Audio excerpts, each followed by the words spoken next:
Looking back now, 36 years later, I can still smell the red dust of Firebase Charlie mixing with diesel fuel and unwashed bodies. I was 19 then, fresh off the farm in Nebraska, and every single man in that company called me Kid. Not Tommy, not Morrison, not even Hey You, just Kid, like I was some stray puppy they'd found wandering around the jungle. The thing about being called Kid when you're carrying an M16 and sitting on a hilltop in Vietnam is that it gets under your skin real quick, especially when you're trying to prove you belong with men who've been in country long enough to know which shadows move wrong and which sounds mean trouble. Firebase. Charlie sat on a bald hill about 15 clicks from the Cambodian border. Nothing but sandbags, razor wire, and a commanding view of green hell stretching in every direction. We had maybe 80 guys up there, most of them short-timers counting days until they could catch that freedom bird home. The base was shaped like a rough circle, with the command bunker in the center, and fighting positions scattered around the perimeter like spokes on a wheel. "Kid, you're on perimeter watch again," Sergeant Hawkins would say every morning, not even looking up from his coffee. "Try not to shoot any of our own guys, all right?" The other soldiers would chuckle, and I'd bite my tongue, grab my rifle, and head to whatever position they'd assigned me. Usually the quietest sector, where nothing ever happened, and a farm boy couldn't get into too much trouble. Doc Washington was different, though. Marcus was his real name, a medic from Detroit, who'd been patching up soldiers for 8 months. He'd sit with me during chow sometimes, talking about home while the veterans swapped war stories I wasn't part of. "Don't let them get to you," he'd say, spooning reconstituted eggs.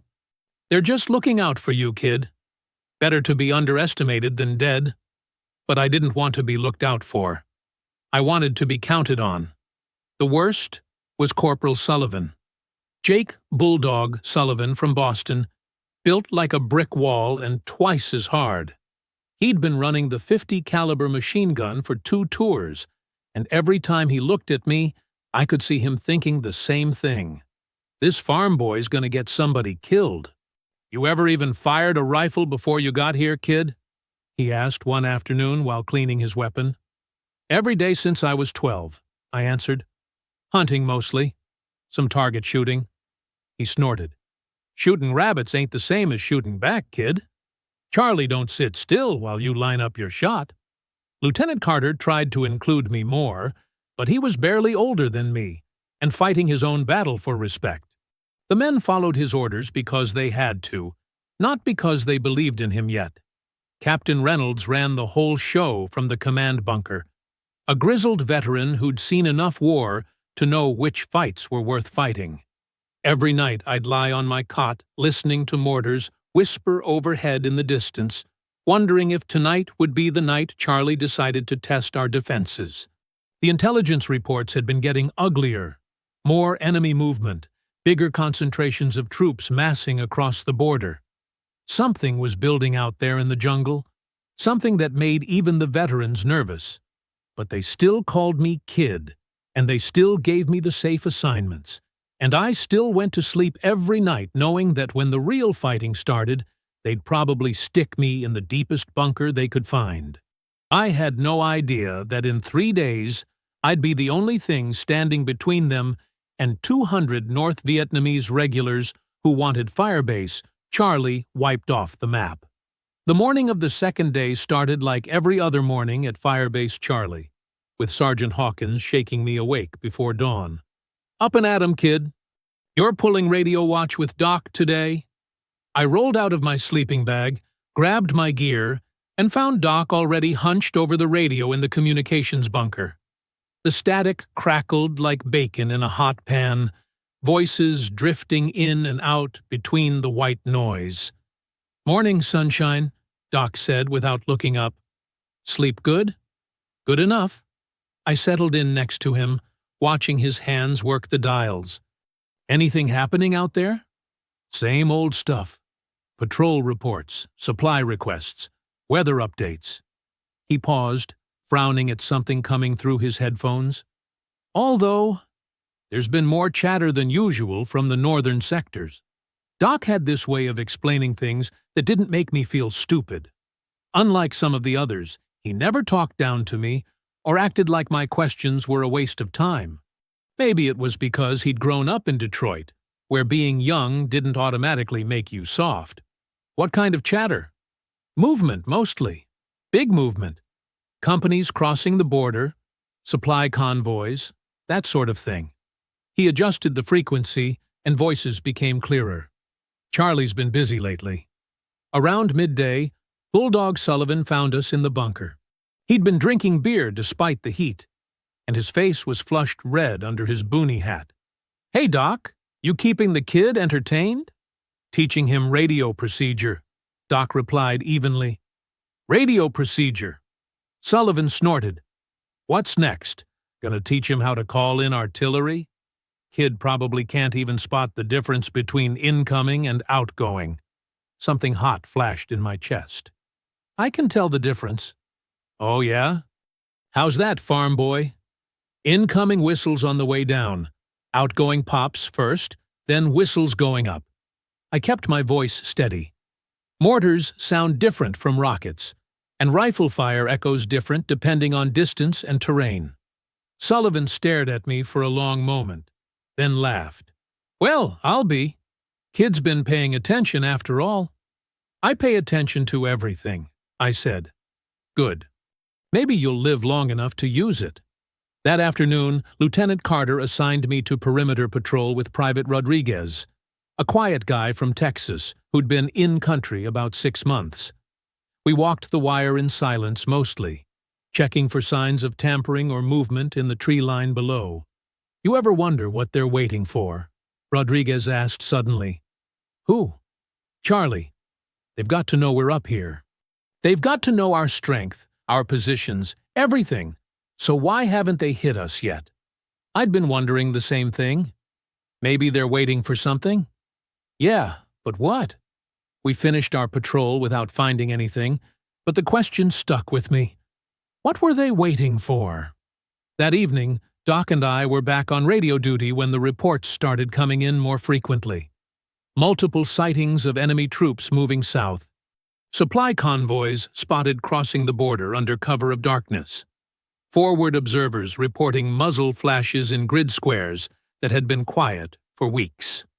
"This is different," Doc muttered, scribbling notes on his pad. "This is coordinated." "How can you tell?" "The timing, the locations. It's not random harassing fire or small unit probes. This is organized."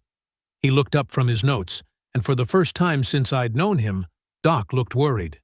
"They're massing for something big." I felt my stomach tighten. "How big?" "Big enough that they don't care if we see them coming."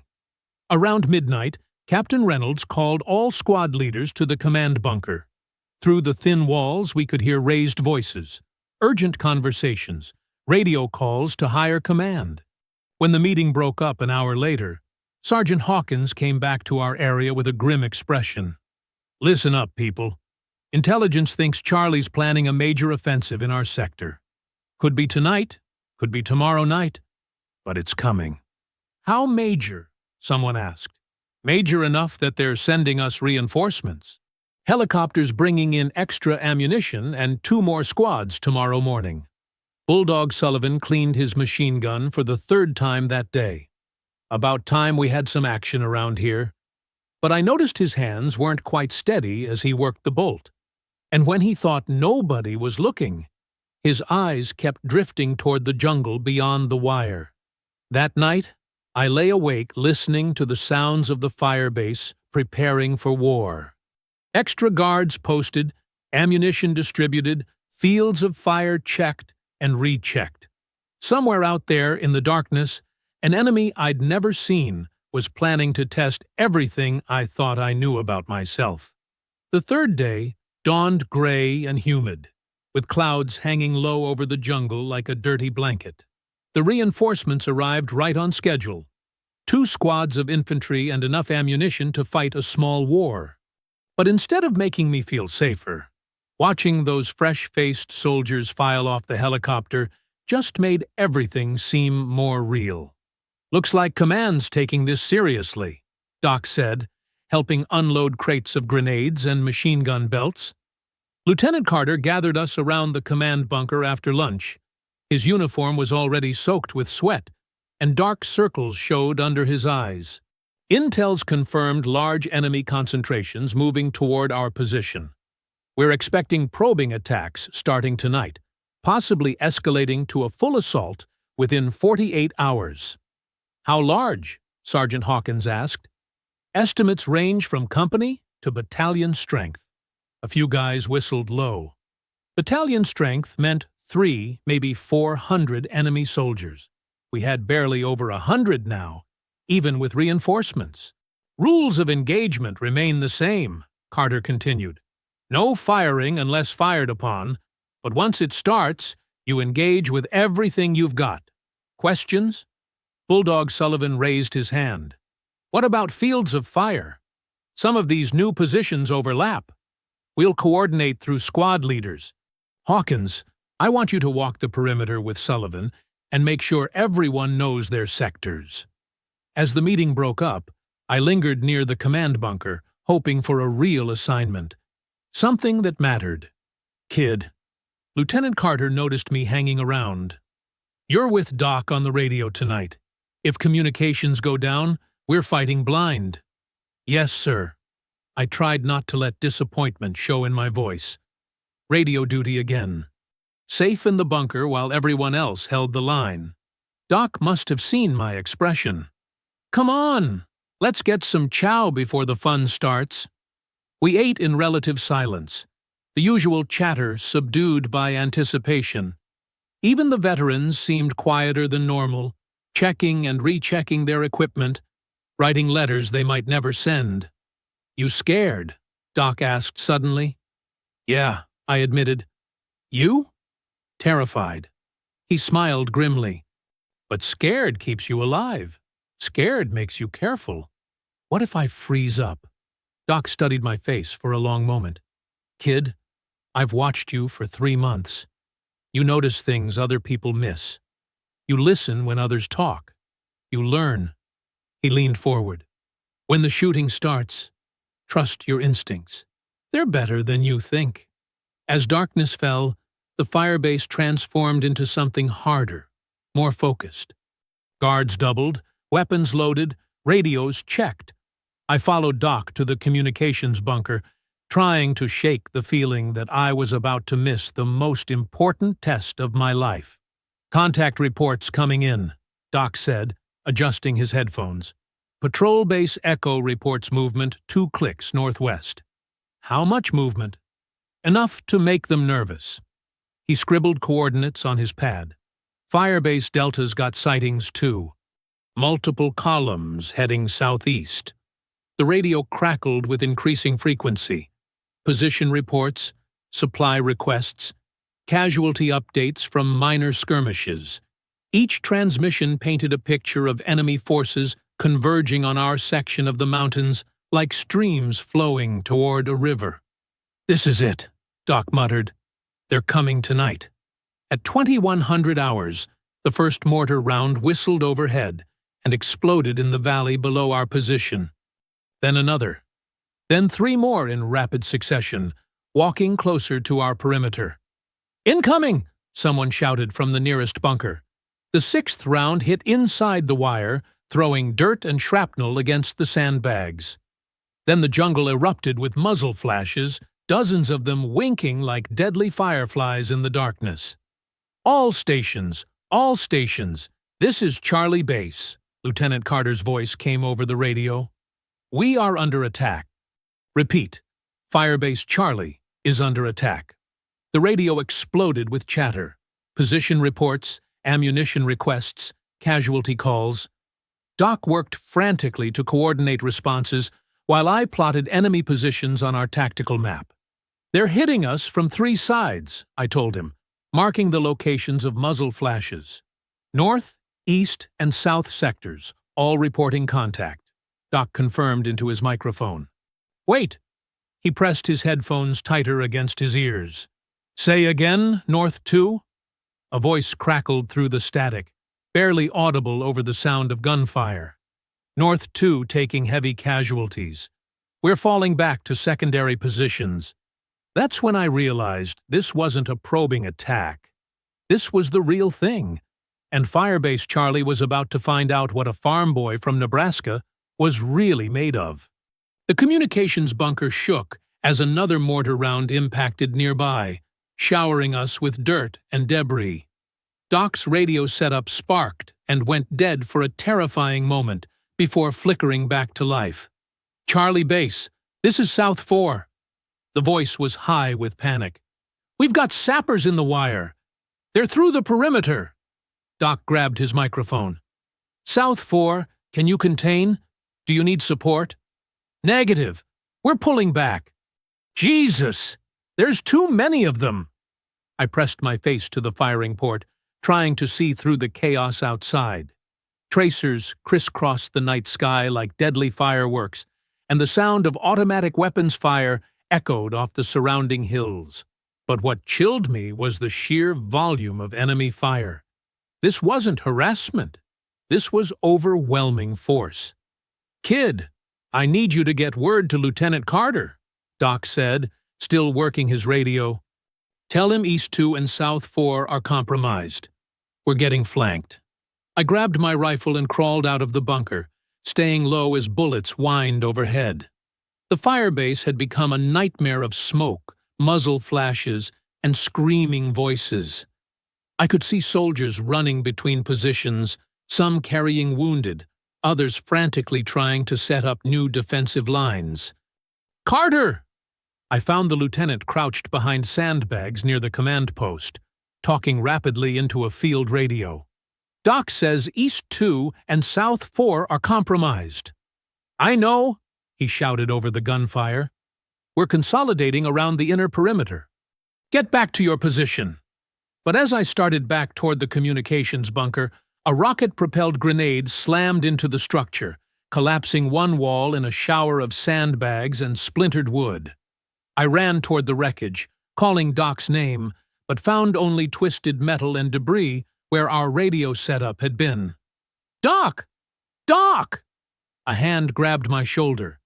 It was Sergeant Hawkins, his face streaked with dirt and blood. "He's gone, kid.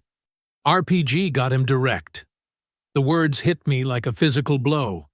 Doc Washington, who'd treated me like a brother instead of a burden, who'd shown me how to read tactical situations and trust my instincts, gone in an instant. "Kid!" Hawkins shook me. "I need you mobile. Sullivan's position got overrun. The 50 cal's unmanned, and we need someone on it now." Through my shock and grief, I understood what he was saying. The 50 caliber machine gun position commanded the main approaches to the firebase. Without it, we had no way to stop a concentrated assault. "I don't know how to operate it." "You're about to learn. Move!" I followed Hawkins through the chaos, dodging bullets and explosions. The machine gun position was on the northeast corner of the perimeter, a sandbagged emplacement with a clear field of fire down the main trail. When we reached it, I found Bulldog Sullivan slumped over his weapon, unconscious and bleeding from a head wound. "Is he?" "He'll live, but he's out of the fight." Hawkins grabbed the machine gun's handles, showing me the basics in 30 seconds of frantic instruction. "Triggers here, safety here, barrel change here when it overheats. You've got about 800 rounds of linked ammunition. Make them count." "Sarge, I can't." "You can, and you will." His voice cut through my fear like a knife. "Kid, half our positions are overrun. You're all we've got left on this sector." As if to emphasize his point, automatic weapons fire erupted from the tree line below us. I could see muzzle flashes moving uphill, dozens of them, coordinated and determined. "They're massing for a final push," Hawkins said grimly. "Hold this position as long as you can. I've got to check on the other sectors." Then he was gone, and I was alone with Sullivan's unconscious form and a machine gun I barely knew how to operate, facing an enemy force that seemed intent on wiping Firebase Charlie off the face of the earth. The weight of the .50 caliber's handles felt foreign in my hands as I peered through the darkness, trying to make sense of the moving shadows below. My heart hammered against my ribs so hard I thought it might give away my position. Everything Doc had taught me about staying calm under pressure seemed to evaporate in the face of actual combat. The first wave came up the trail 15 minutes later. I could see them clearly through the starlight scope Sullivan had mounted on the gun. North Vietnamese regulars in pith helmets and dark uniforms, moving in formation with military precision. These weren't guerrilla fighters or local militia. These were professional soldiers who knew exactly what they were doing. My finger found the trigger, but I hesitated. This wasn't shooting rabbits back home in Nebraska. These were human beings. And once I started firing, everything would change forever.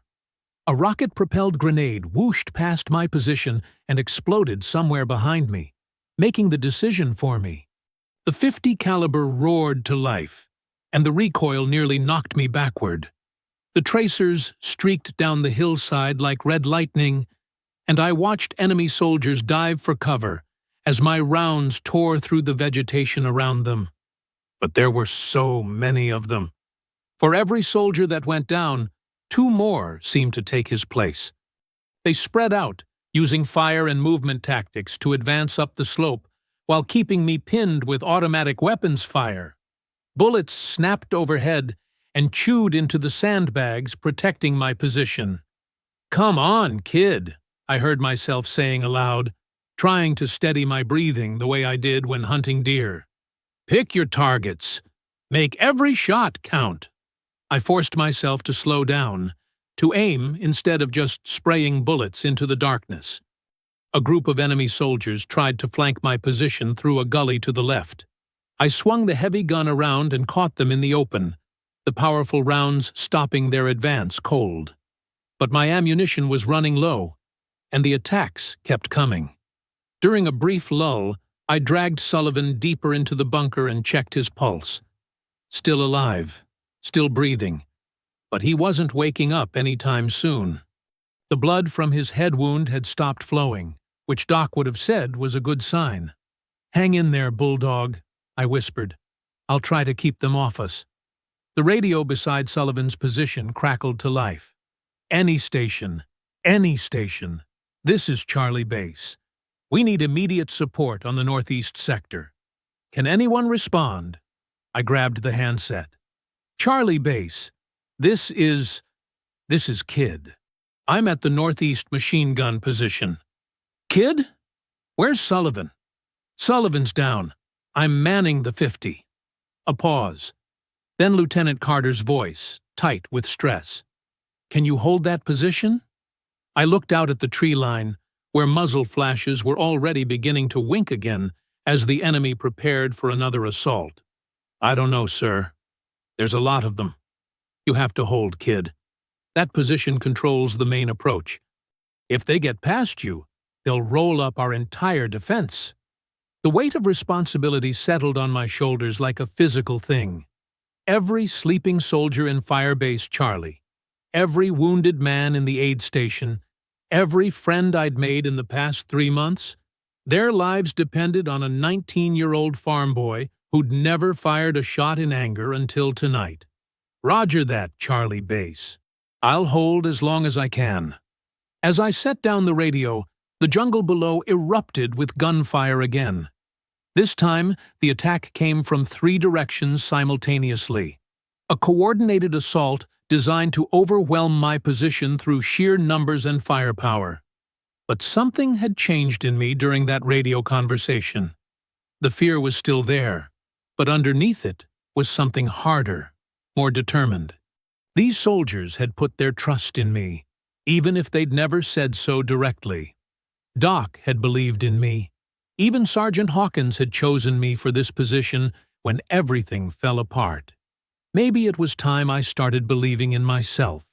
The second wave hit harder than the first, with enemy soldiers using grenades to suppress my position, while others advanced under cover of the explosions. I kept the 50 caliber firing in controlled bursts, but for every enemy fighter I put down, 3 more seemed to appear from the jungle. My ammunition belt was running dangerously low when I heard something that made my blood run cold. The distinctive sound of a satchel charge being armed somewhere below my position. In about 10 seconds, whoever was carrying that explosive would try to get close enough to blow my bunker apart. That's when my hunting instincts finally kicked in.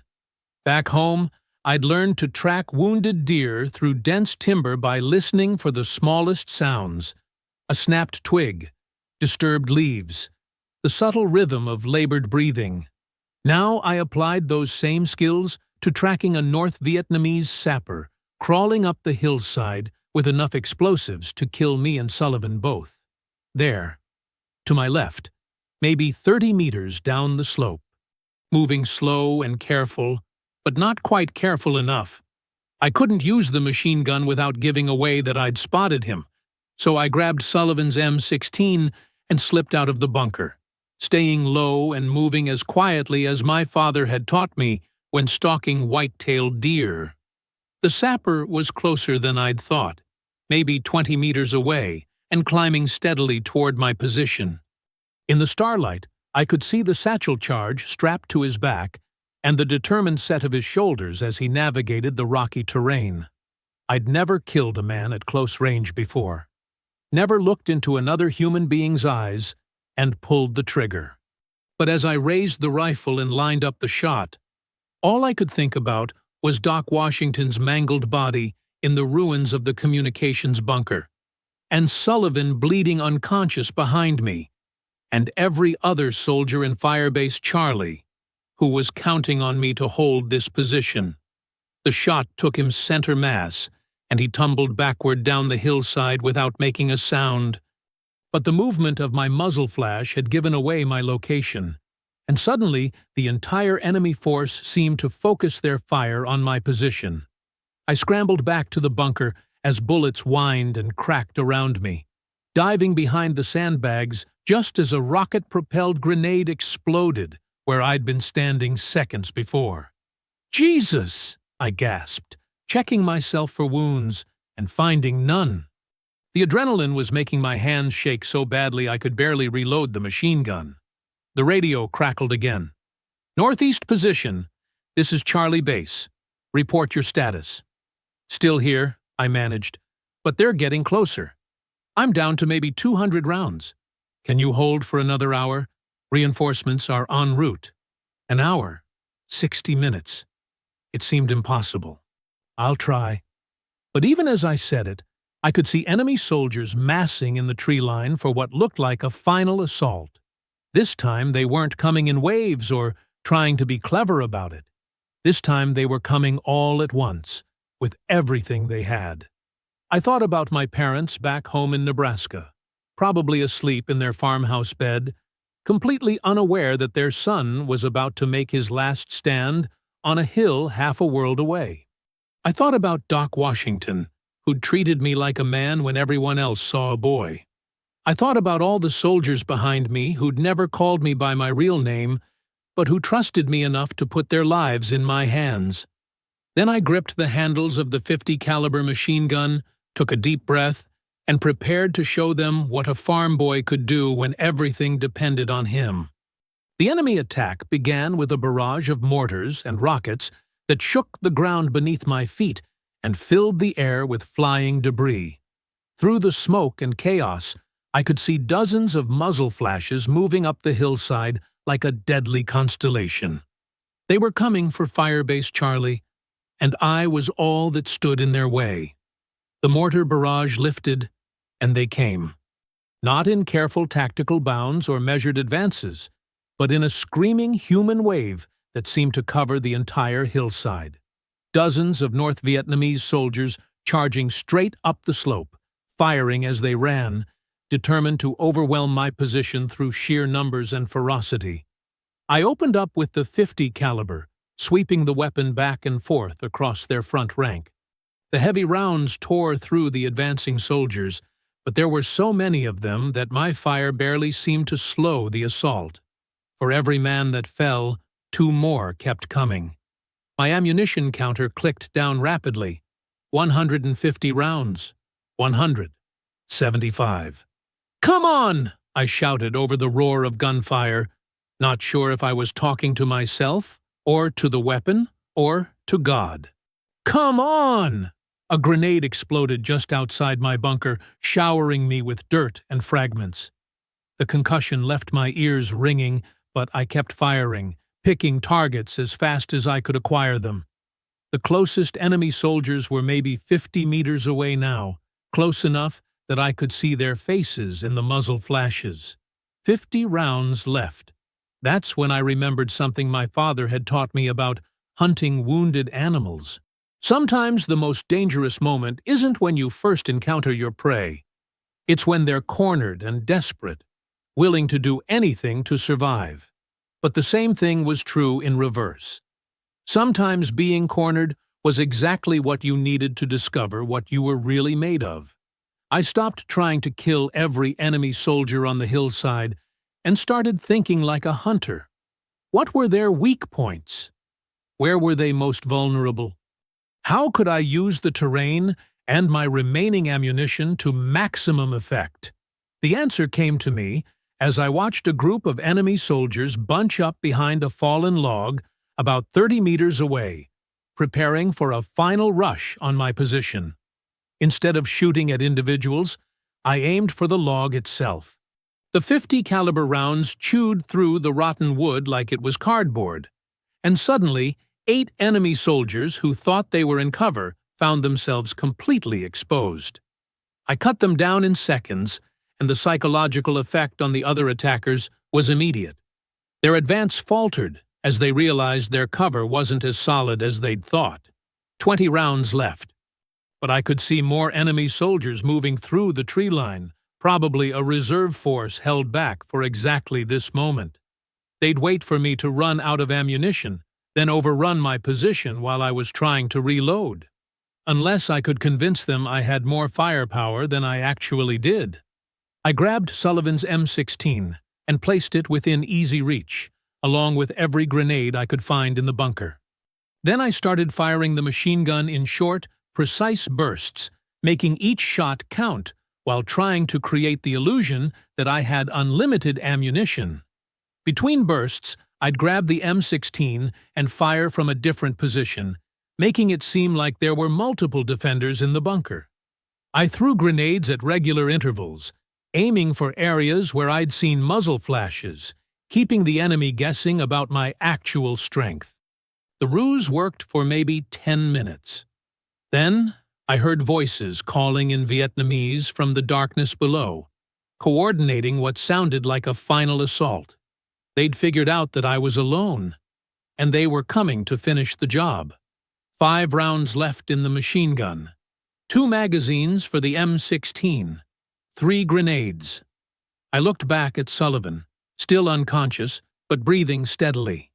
Behind us, Firebase Charlie continued to burn and fight, the sounds of battle echoing across the mountains. Somewhere in that chaos were men who'd called me kid for 3 months. Men who'd never thought I was tough enough or experienced enough to make a real difference. In about 60 seconds, they were going to find out just how wrong they'd been. The final assault came just before dawn, with at least 40 enemy soldiers advancing in a coordinated rush from 3 directions.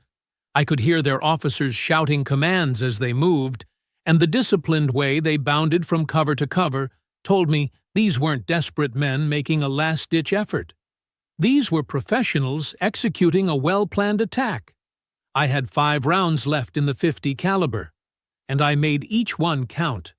The first shot took down an officer who was directing the assault from behind a boulder. The second and third caught a machine gun team trying to set up a base of fire to suppress my position. The fourth stopped a sapper who was carrying what looked like another satchel charge. The fifth and final round I saved for the moment that would matter most. That moment came when I saw a group of enemy soldiers gathering in a depression about 40 meters away, clearly preparing for a final coordinated rush on my bunker. I could count at least 12 of them, maybe more, all armed with automatic weapons and grenades. I lined up the shot carefully, aiming not for the soldiers themselves, but for something I'd noticed glinting in the starlight among their equipment. A rocket-propelled grenade warhead, probably being prepared for use against my position. The .50 caliber round hit the RPG warhead dead center. The explosion lit up the hillside like daylight, and the screams that followed told me the blast had taken out most of the assault team. But I didn't have time to celebrate because there were still enemy soldiers advancing from the other directions, and now I was down to just my M16 and grenades.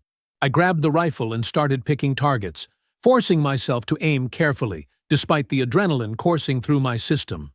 Every shot had to count now. Every round wasted meant one less chance to stop an enemy soldier from reaching my position.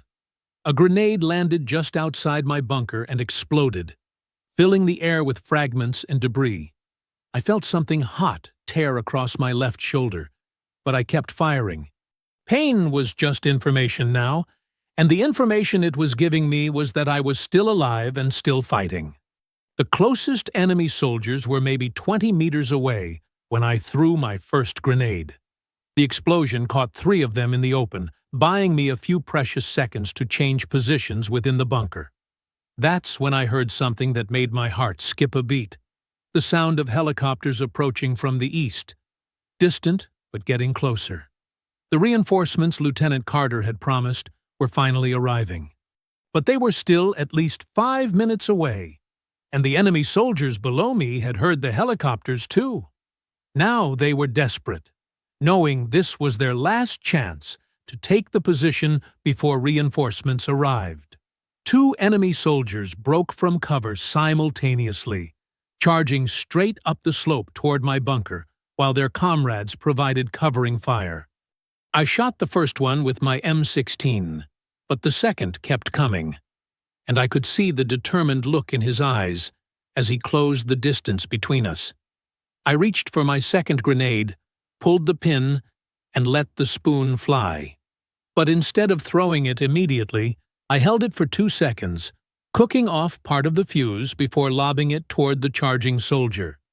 The grenade exploded in midair, just as my father had taught me to time bird shot when hunting pheasants. The soldier went down hard, but I could see more movement in the tree line below.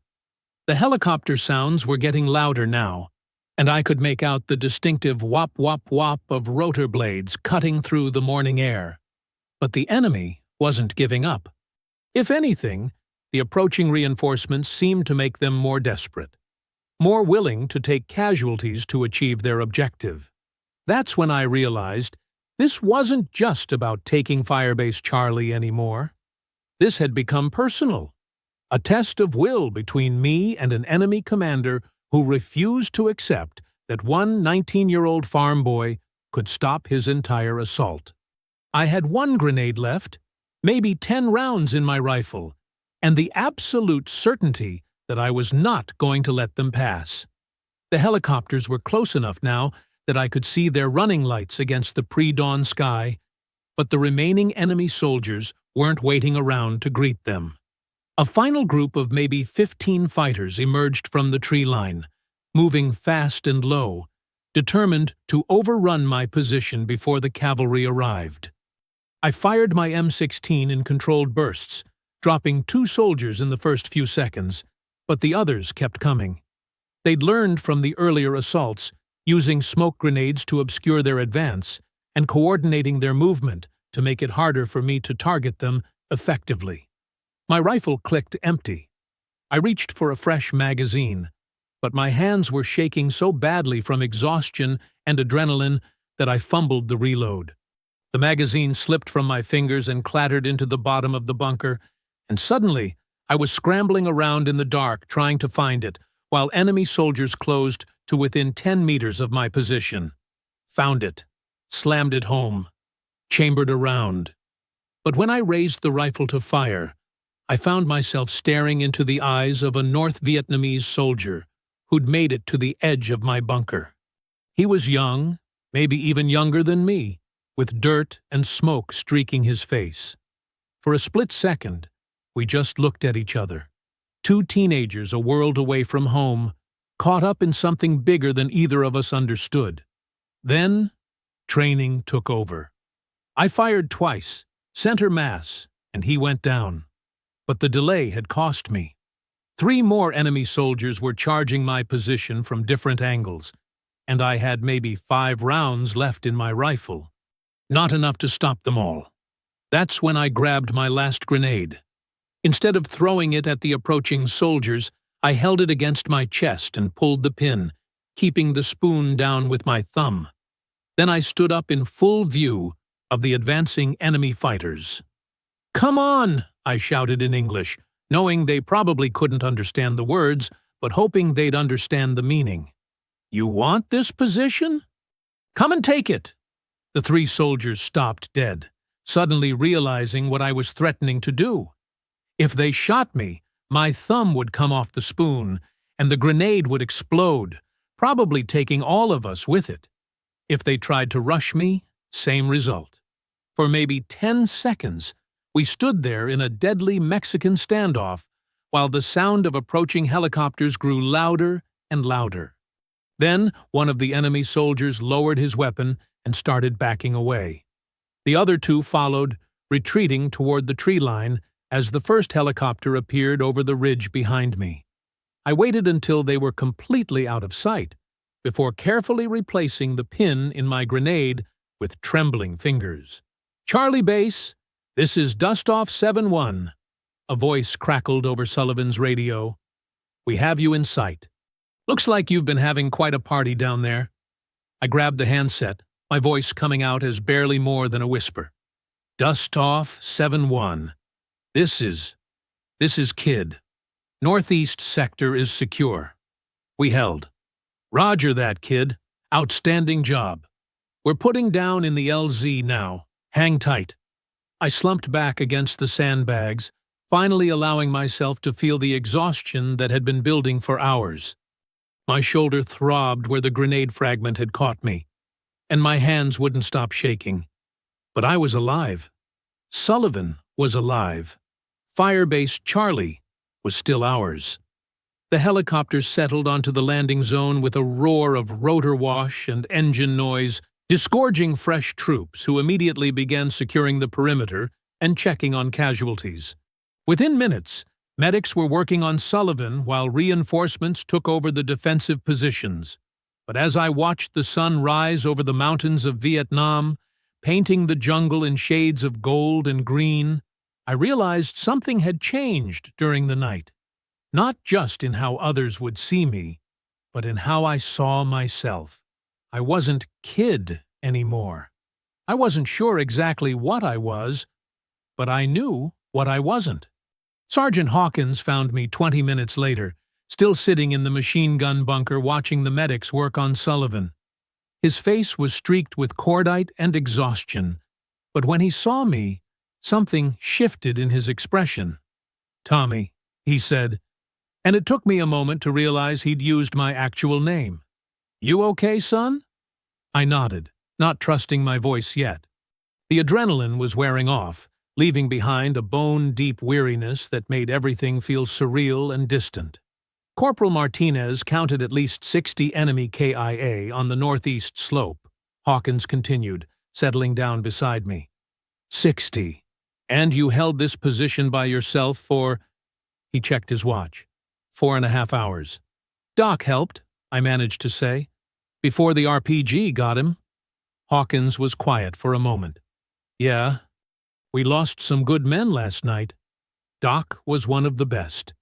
He looked out at the battlefield below us, where enemy bodies lay scattered among the rocks and vegetation. But because of what you did here, we didn't lose a lot more. Lieutenant Carter appeared at the bunker entrance, his uniform torn and blackened, but his eyes bright with something that might have been pride. "Morrison, I need a full debrief when you're ready. But first," he paused, seeming to struggle with the words, "I owe you an apology. We all do." "Sir? We thought we were protecting you by keeping you away from the real fighting." Turns out you didn't need protecting. You were protecting us. A medic approached, wanting to check the wound on my shoulder, and I let him clean and bandage it while other soldiers began the grim work of policing up the battlefield. But what struck me wasn't the carnage or the evidence of the night's violence. It was how the other men looked at me as they passed.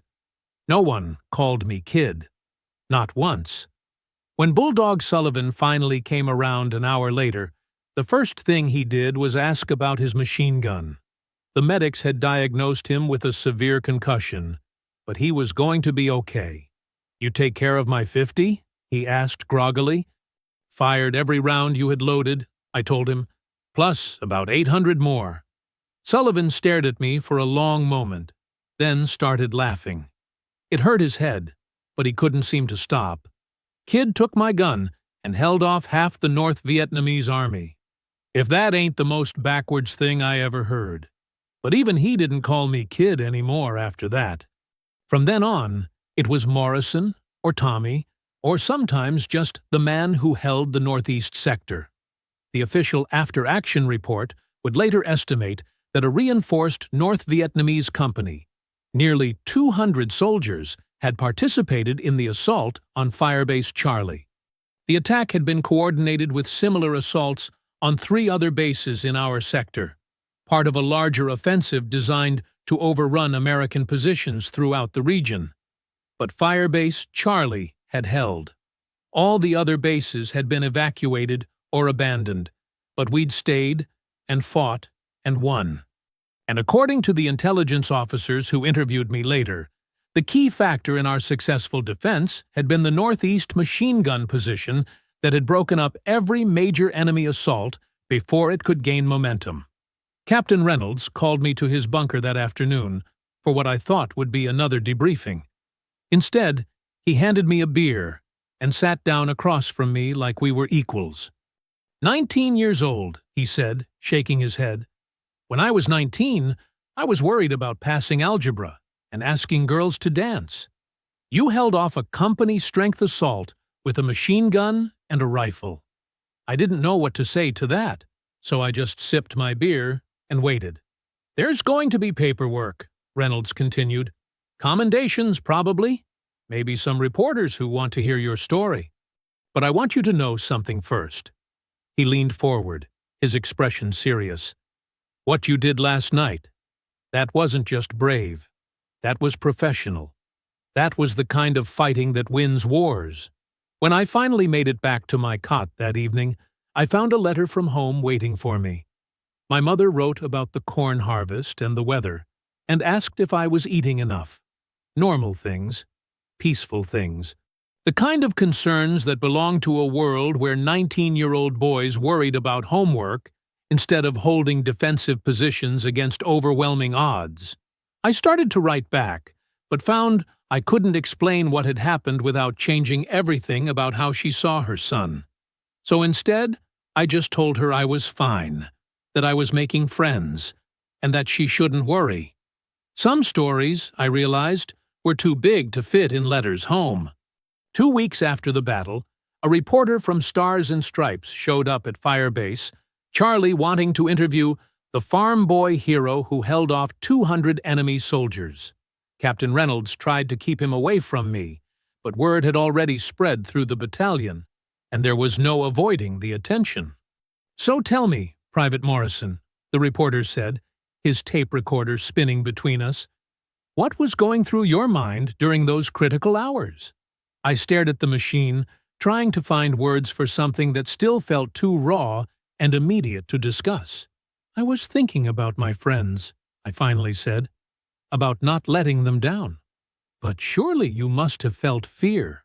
4.5 hours, alone against overwhelming odds. I wasn't alone. The words came out sharper than I'd intended. Doc Washington was with me until he got killed. Sullivan was there, even though he was unconscious. Every man on this base was counting on that position, so I wasn't alone. The reporter scribbled notes, clearly looking for a different angle. "Your fellow soldiers say you were just kid before that night. How does it feel to go from company mascot to company hero?" Something hot flashed in my chest. Doc Washington wasn't a mascot when that RPG killed him. Sullivan wasn't a mascot when he took shrapnel to the head. None of these men are mascots.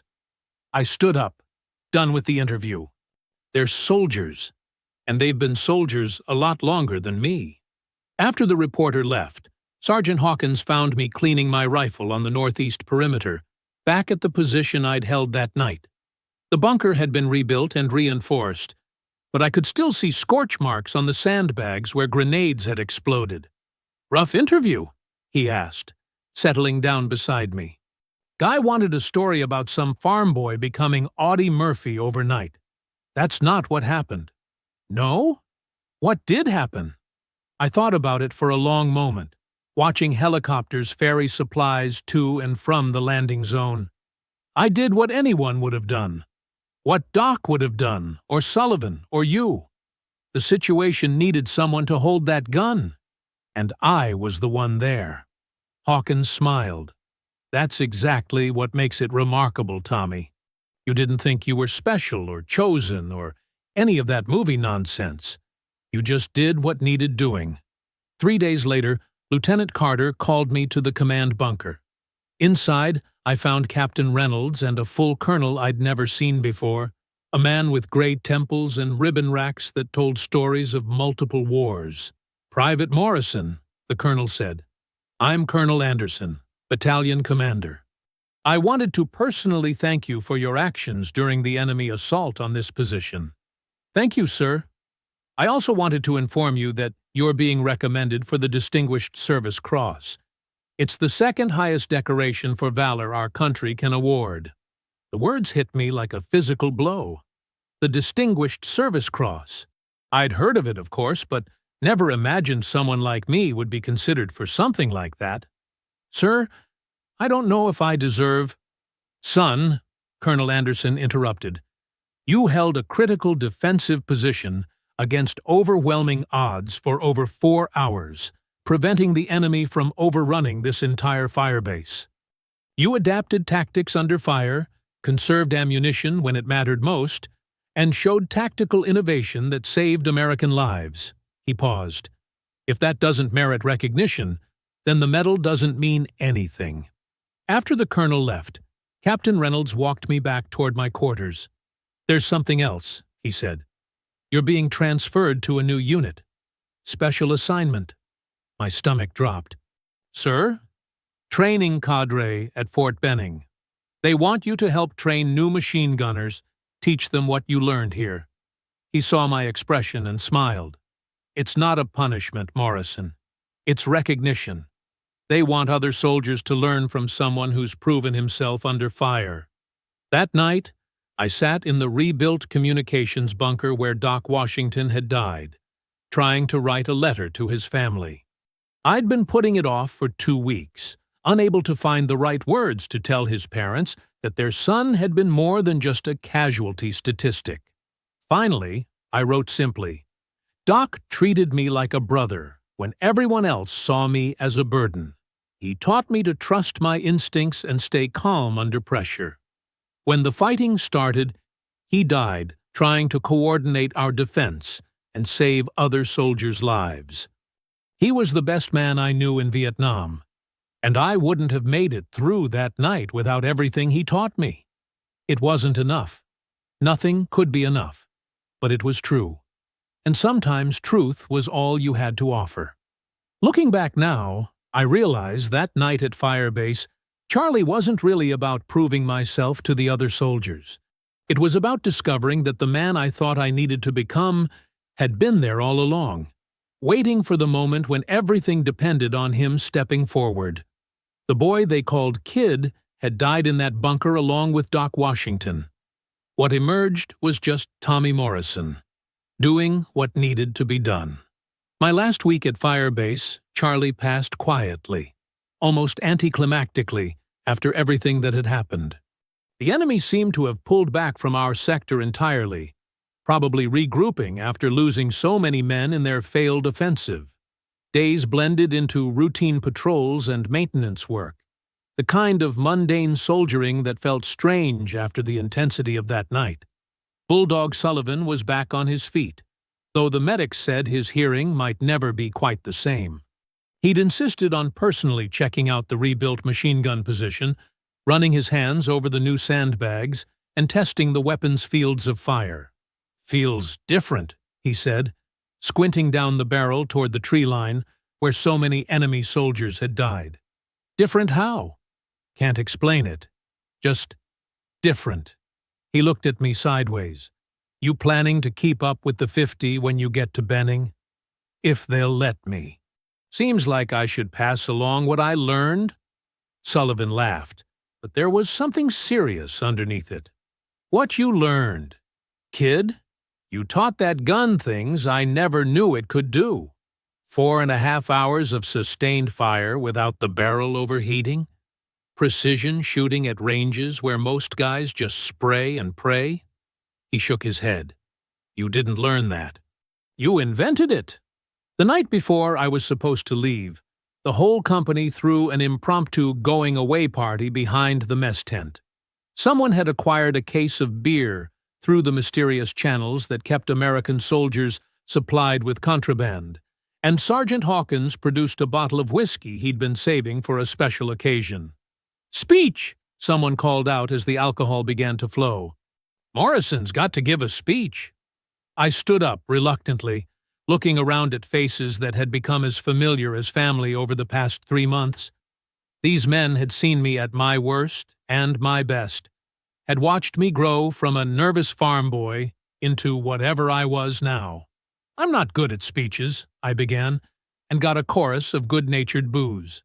"But I want to say something about Doc Washington." The crowd quieted immediately. Doc never got to see how this turned out. Never got to know that we held the fire base, that his work on the radio helped coordinate our defense, that everything he taught me about staying calm and thinking clearly made the difference when it mattered most. I raised my beer. He should be here celebrating with us.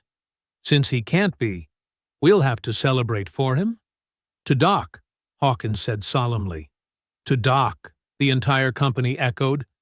Later, as the party wound down, I found myself walking the perimeter one last time, checking positions that would soon be someone else's responsibility. The jungle looked peaceful in the moonlight, giving no hint of the violence it had witnessed just 2 weeks earlier. Lieutenant Carter found me at the northeast bunker, standing where I'd made my last stand against the North Vietnamese assault. "Second thoughts about leaving?" he asked. "No, sir.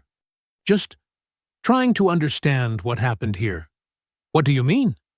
I struggled to find the words. 3 months ago, I was nobody special. Just another draftee trying not to embarrass himself. Now they're sending me to train other soldiers, giving me medals, acting like I did something extraordinary. I looked out at the valley below us. But I was just scared and trying not to let anyone down. Carter was quiet for a moment. "You know what I think, Morrison? I think that's exactly what made it extraordinary. You weren't trying to be a hero. You were just trying to do your job. And you did it better than anyone had a right to expect." The helicopter came for me at 0800 the next morning, rotors already spinning when I walked across the landing zone with my duffel bag and rifle. As I climbed aboard, I looked back at Firebase Charlie one last time, the bunkers and fighting positions where I'd learned what it meant to be a soldier, the rebuilt communications bunker where Doc had died, the northeast sector where everything had changed. Sergeant Hawkins appeared at the door of the helicopter just before takeoff. "Morrison!" he shouted over the engine noise. "Take care of yourself at Benning." "I will, Sarge. And remember, you're not kid anymore. Make sure those trainees know they're learning from a real soldier." As the helicopter lifted off and Firebase Charlie fell away beneath us, I realized he was right. The boy who'd arrived at that hilltop 3 months ago was gone forever, left behind in a bunker filled with empty ammunition casings and the memory of a night when everything had depended on one scared farm kid doing what needed to be done. But what I was taking with me was something more valuable than any medal or commendation. I was taking the knowledge that when the moment came, when everything was on the line, and there was nowhere to run, I hadn't run. I'd stood and fought and held. That was worth more than all the recognition in the world.